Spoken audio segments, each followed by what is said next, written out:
গাইবান্ধাও একটা জেলা। গাইবান্ধায় কি বিশ্ববিদ্যালয় আছে?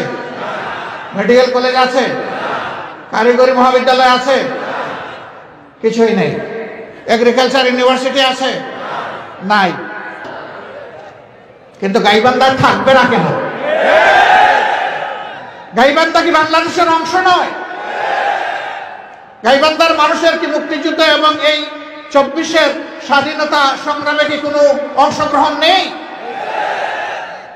গাইবান্ধার জনগণ কি দেশের উন্নয়নে অবদান রাখে না?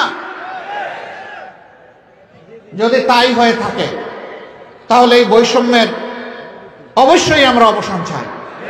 আমি দাবি করছি এই সরকারের কাছে, এক থেকে যদি আর একটি উচ্চশিক্ষার প্রতিষ্ঠান গড়ে তোলার জন্য আপনারা পদক্ষেপ নেন, গাইবান্ধা যেন তার থেকে বঞ্চিত না হয়। যে কোনো একটা দিয়ে কমপক্ষে আপনারা শুরু করেন। অনেক জেলায় এখন এই প্রতিষ্ঠানগুলো হয়ে গেছে।